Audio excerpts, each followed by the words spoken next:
किसी ने क्या खूब कहा है कि अपनी खुशी से तो सब खुश है, लेकिन दूसरों की खुशी से सब दुखी हैं। हाय, मेरा नाम सुखदेव। आज एक छोटी सी कहानी है। आज एक छोटी सी कहानी के बारे में बताएंगे कि एक राजा था। वो राजा शाम के समय 100 लोगों को खीर बना के खिलाता था। एक दिन क्या हुआ था, वो खीर बनाने वाला खीर पे ढक देना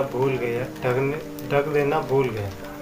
तो रात के समय में वहाँ पर सर्प आके उस खीर के अंदर विष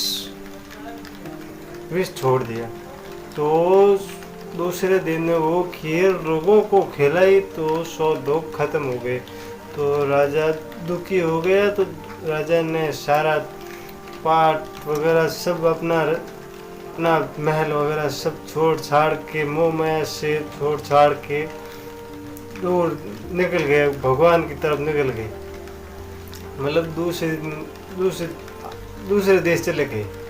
तो वहाँ जाके वहाँ किसी लोगों से पूछा कि कोई भक्ति वाला घर कहाँ है, उस घर मुझे जाना है। तो वो गांव वाले बोले कि इस गांव में 2 भाई बहन हैं, वो भक्ति करते हैं भगवान की, आप उस घर पे चले जाओ। तो भगवान ने बता दिया।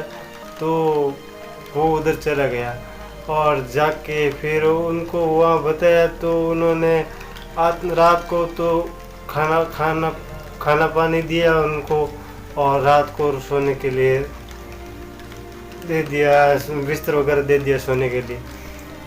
तो मॉर्निंग के टाइम में, सुबह के समय, वो लड़की थी, भाई बहन थे, तो बहन थी, वो देर से वो ध्यान में बैठ गई, काफ़ी देर से बाहर ध्यान में मगन हो गई। तो वो सब सोच रहा है भाई कि तू इतनी ध्यान में क्या बैठी है। वो अपने घर में आए हुए मेहमान हैं, उनको खाना पीना करवाना है। तो वो बहन कहती थी कि भगवान एक निश्चय नहीं कर पा रहे हैं, मतलब सही ढंग से फैसला नहीं कर पा रहे हैं कि वो 100 लोग मरे थे से राजा वो खीर खाने से, वो अब किस पे पाप को भागी कौन बनेगा। वो सांप पे पाप डाले, या राजा पे पाप डाले, या उस खीर बनाने वाले पर पाप डाले, किस पे डाले। तो इसका निर्णय हुआ नहीं। तो वो बाहर बैठा, वो राजा सुन रहा तो गौर से सुना कि मेरे बारे में बात हो रही है। तो राजा, उस दिन तो पूरी बात हुई नहीं थी, तो मौन ध्यान से खड़ी होके खाना पीना बनाया और फिर उन राजा को खिलाया। तो पूरी बात हुई नहीं। तो राजा सोचा कि पूरी बात सुन के फिर ही यहाँ से जाऊँगा। तो राजा एक दिन के लिए उस बहन भाई को बोला कि एक रात मुझे और यहाँ रुकने दो। तो बहन भाई बोले हाँ रुक जाओ। तो वो घर में रुक गया।